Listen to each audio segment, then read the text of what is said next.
really, I think, hard to overestimate the importance of Abdu'l-Baha's visit to North America in 1912 in the subsequent development of the American Baha'i community. His testimony and his witness in terms of race and the importance of African Americans is really is multifaceted. Some of the moments that stand out would be his speech at the 4th annual convention of the NAACP in Chicago. There was a talk at the Metropolitan AME Church in Washington, D.C. That was to an integrated audience.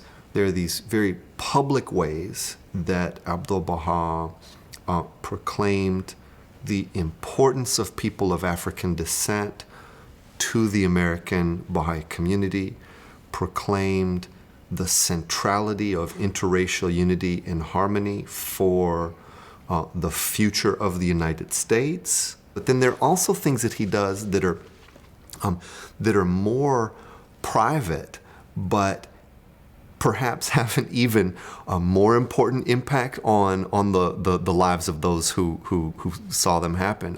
And one of the stories that is particularly touching has to do with Louis Gregory, who's this South Carolinian child of emancipated slaves, who's a civil servant. He's been a political activist. He knows all kinds of people in Black Washington. He's been a Baha'i for just a few years.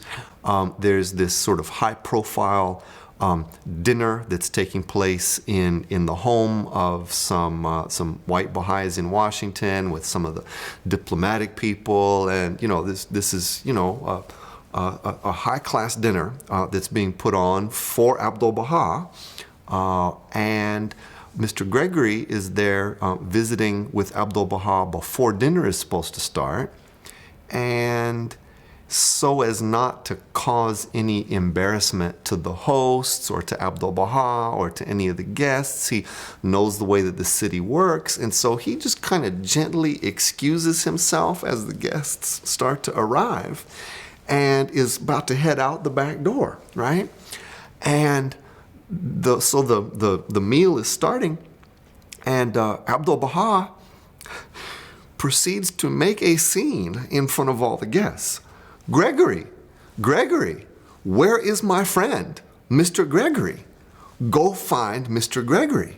And so he has to be brought back. Abdu'l-Baha went and took the place cards, apparently, that had been set out for where each guest was supposed to sit according to the regulations of Capitol protocol, and he shuffled the place cards around and put people where he wanted them to sit, including making a spot for Mr. Gregory just at his side, right, at the head of the table.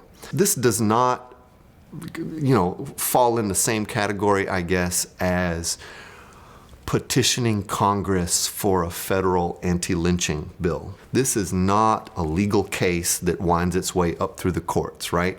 This is not those parts of dismantling Jim Crow. This is a statement of a different kind that goes to maybe the more subtle aspects of Jim Crow, but I think gets to the real heart of the matter, which is Abdu'l-Baha wants to make it very clear that this is not just about legal proceedings, this is not just about economic issues, this is not just about politics or whatever. He says, in effect, he's saying, I fully expect black and white people in this country to live together, to love each other,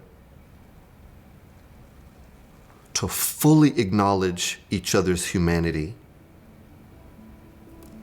to treat each other and act as members of one family.